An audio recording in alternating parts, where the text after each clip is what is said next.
Welcome everybody, this is the Bayview crew coming to you with a review on a basic first aid course. Today we have Joseph with us. There Hey he everybody, is. how y'all doing? And we also have Molly with us. Woo-hoo! So what we're going to do today is we're going to do a super basic crash course in first aid. These are going to be the top 5 things to keep your eye on that are most likely to happen in a summer camp setting.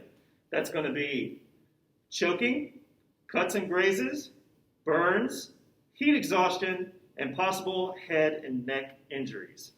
Before we get started, I just want to say welcome to summer camp. One of my very first jobs was working in a summer camp setting, and it sparked a love for recreation, and now I'm 15 years into a professional recreation career, so this may be just a fun summer job for you. It may be a fun second job for you, or just maybe it could become more. You never know. We're always on the lookout for people with great attitudes, some talent and enthusiasm. So welcome to the city of Pensacola. We hope you have a great summer. I want to say one more thing before we get started. If I were in your shoes, I would review this information often.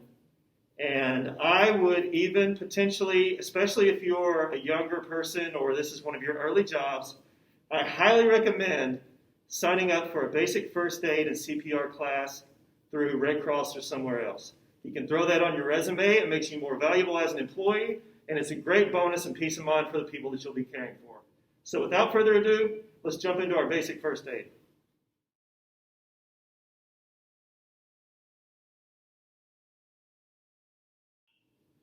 There are 2 things that are very important that we must notify right off the top, and that is 1, starting our emergency action plan, and 2, personal protective equipment.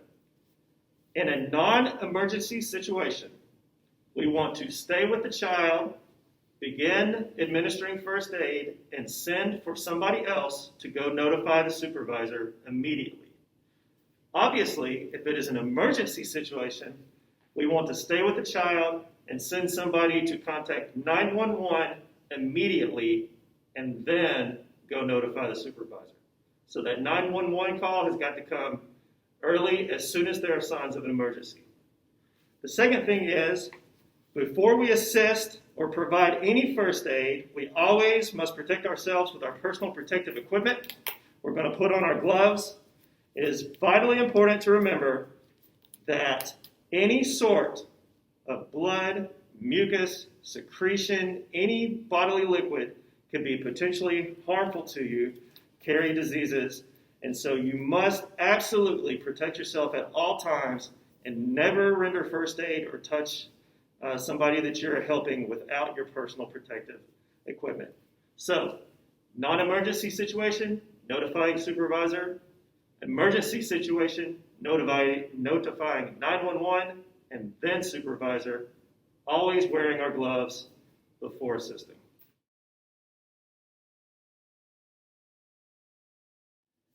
So as we can see here, Joseph is having lunch. One of the things that you may come across is choking. So young people especially are all the time putting everything in their mouth, whether they're eating or whether it's like me, I've got a bad habit of chewing on paper clips and stuff at my desk, which is just a terrible, terrible thing to do. So anytime that things go into the mouth, there's potentially choking opportunity. Now, we want to make sure that we are closely watching our campers at all times, because if he begins to choke, and his airway becomes restricted and his body and his brain is not receiving oxygen, then time will be of the essence. So at the first sign of a choking situation, you want to be right on top of it. Hopefully we're all watching our campers very carefully, and so we may begin to see something as soon as it starts to happen. Are you okay? Joseph, are you choking? Continue to cough. If they're coughing, have them cough forcefully, and a lot of times that will be able to help it. Now, if he stops coughing and is not able to cough on his own, and it is apparent that he is starting to lose oxygen, you want to step in immediately, okay? I'm gonna reach across and support you. I'm gonna lean you over forward just a little bit. I'm gonna give 5 sharp back blows right between the shoulder blades, okay? Now, hopefully, that's gonna be enough to dislodge it. Now, if it's not, we wanna go to the third stage, which you're probably familiar with, which is going to be the abdominal thrust, okay? So I'm going to put my knees right between his knees here in case he falls back. I'm going to reach around right here. I'm going to place the top of my hand right above his belly button there. I'm going to grab my other hand. I'm going to do 5 very forceful and quick thrusts right up under his midsection right here. Hopefully that gets it. And I may alternate 5 back blows, 5 thrusts, okay? You're going to want to continue to do that until the foreign object becomes unlodged or until EMS arrives, okay? So if he's coughing very forcefully on his own, you're on high alert. As soon as he is not able to cough on his own or breathe, this is an emergency situation. So you may want to just go ahead and call 911. That's what I would highly recommend at the very beginning. You also want to notify your supervisor, because if he loses consciousness and stops breathing, I'll have to gently lay him down, and your supervisor may need to go into chest compressions or CPR.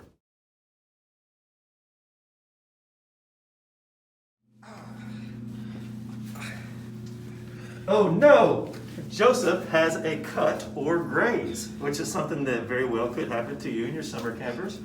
Now this is just a small cut. This is a non-emergency, so this is what we're going to do. First, we're going to rinse it with clean water.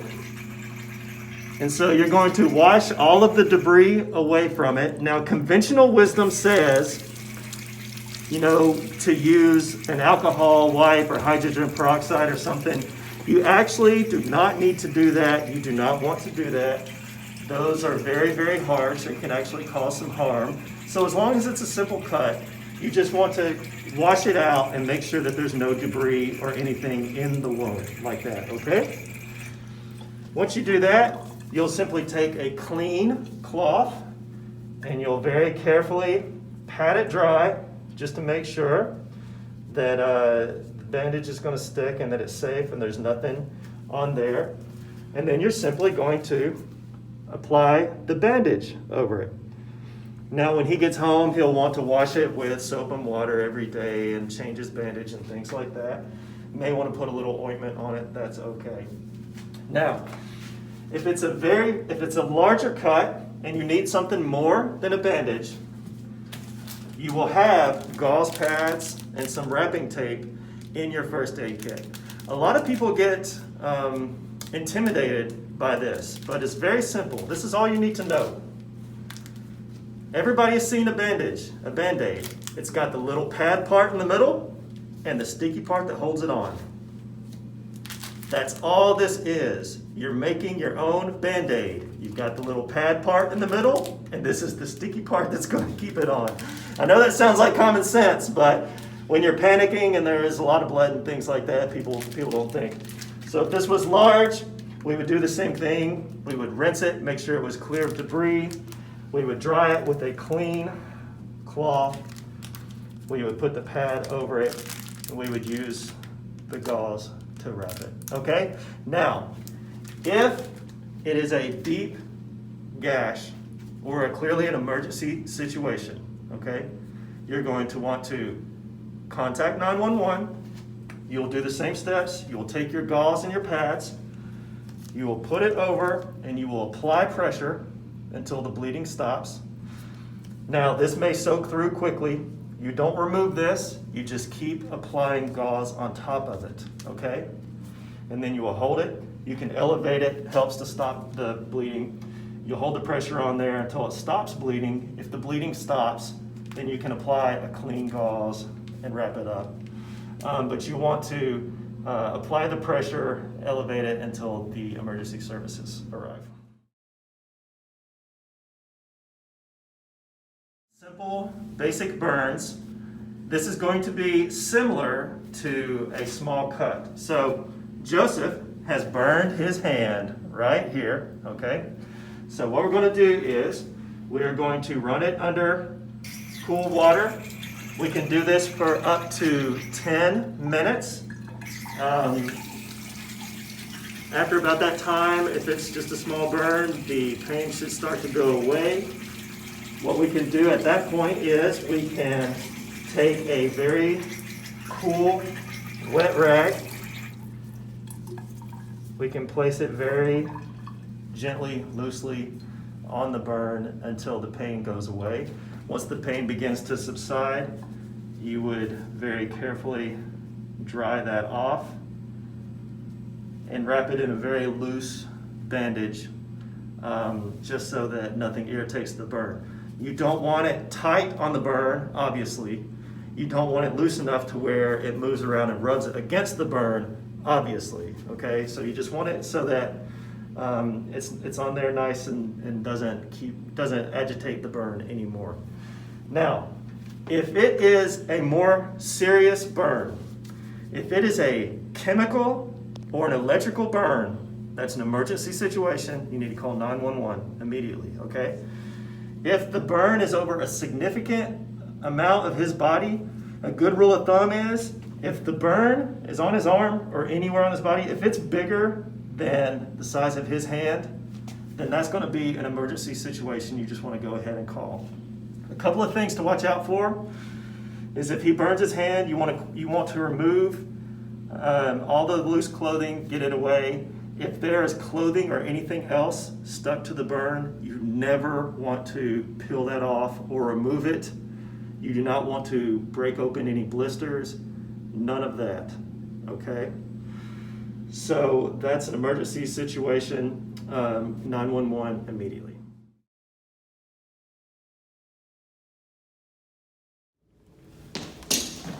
Yay! Whee! Woo-hoo-hoo-hoo! Look at him go! Yeah!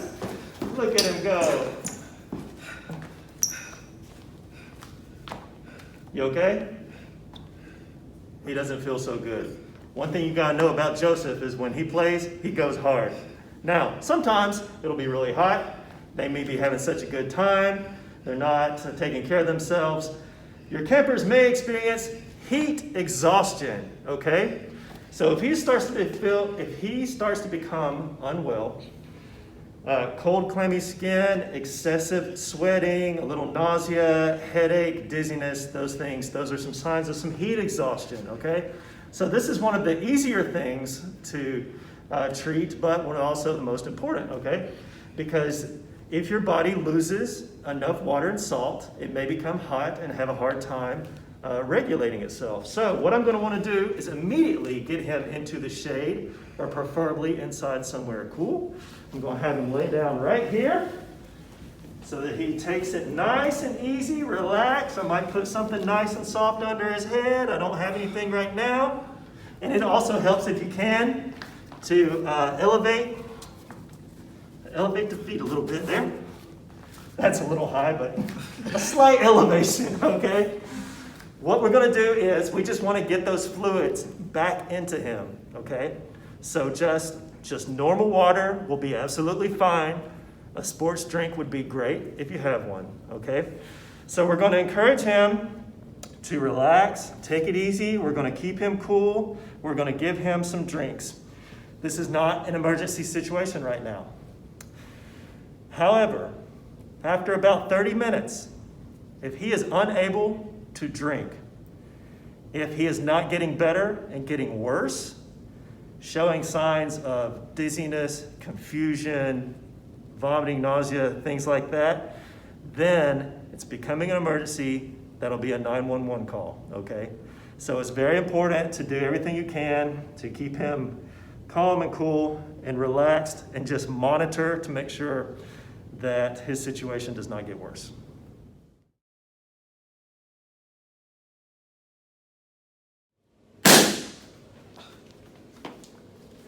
What happened here? Well, I think I know what happened here. See, I told Joseph that if he needs help getting puzzles off the top shelf, he should come and ask me and definitely not climb up the bookshelf.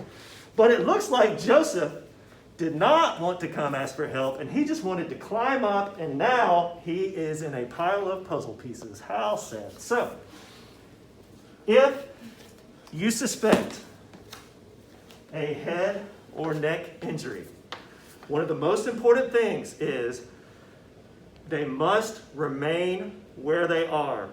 Here we work with seniors, and that's one of the hard things is to get them to stay down and relax because they want to jump right back up immediately because they get embarrassed. They don't want people standing around and gawking and things like that. But they can hurt themselves, if they do not stay as they are. So you're going to clear everybody away, and you're going to check. Joseph, are you okay? What happened, Joseph? The puzzle fell on me. The puzzle fell on him. Now, he may be a little winded and he may be okay. We're going to keep him just as he is, and we're going to do a head to toe check, okay? So you do never want to move the head or neck. You want to leave them exactly as they are. If he's like this, you may roll up some towels or shirts or something and just place gently right here to help stabilize his neck, but you never want to move the neck, never want to move the head. I'm going to look for any deformities in the head, any open cuts or wounds. It's very important that you can look and see if there's any fluid draining from the ears or nose. Those are good signs of a severe head injury. That's going to be a 911 call immediately, okay? I'm going to check him down. I'm going to say, can you squeeze my finger? Okay, that's good, that's good. I'm going to look down, nothing looks, do you have any pain in your hip? No, that's good. But then I'm going to get here and I'm going to see an obvious deformity because his legs should be this way, and if one's this way and one's this way, then you know that this might be an emergency situation here, okay? So things to look for. Deformities, obvious deformities.